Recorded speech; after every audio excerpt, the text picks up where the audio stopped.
ওরে বাবা, দুর্দান্ত একটা সেন্ট বেরিয়েছে তো। বাস বাস, আর লাগবে না, সামান্য একটু ঝোল দিয়ে দাও। আপনাদের ঘরের লোকও ঠিক এই কথাই বলবে।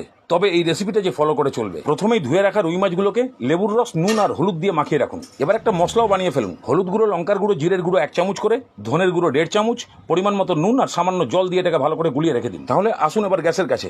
কড়াইতে তেল গরম করে খানিকটা পেঁয়াজকে একদম কড়া করে ভেজে বেরেস্তা বানিয়ে ফেলুন। এবার এটাকে ঠান্ডা হয়ে গেলে পিষিয়ে রেখে দেবেন।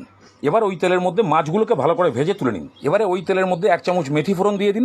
হালকা নাড়িয়ে চাড়িয়ে তারপর দিয়ে দিন পেঁয়াজ বাটা। পেঁয়াজের কালার পুরোপুরি চেঞ্জ হয়ে গেলে তারপরে আদা রসুনের পেস্ট দিয়ে ভালো করে ভেজে নিন। তারপরে টমেটো আর গোলা মশলাটাকে দিয়ে খুব ভালো করে কষিয়ে একদম টমেটোকে গলিয়ে ফেলুন। এর মধ্যে সামান্য কসুরি মেথিও দিতে পারেন, কিন্তু I have no kasuri methi. মশলা থেকে তেল ছেড়ে দিলে বেরেস্তা বাটা দিয়ে 2-3 মিনিট ভালো করে কষিয়ে তারপরে গরম জল ঢেলে ঝোল বাড়িয়ে ভালো করে ফুটিয়ে দিন। এবারে সব মাছগুলোকে ছেড়ে দিয়ে উপরে সামান্য গরম মশলা ছড়িয়ে 2-3 মিনিট ভালো করে ফুটিয়ে দিন। এবারে যদি ঝোল রাখেন তো ঝোল ঝোল, না হলে রাখুন মোটা টাইপের গ্রেভি। এইভাবে বানিয়ে খেয়ে দেখুন, গ্যারেন্টি আছে দুর্দান্ত লাগবে, হেভি।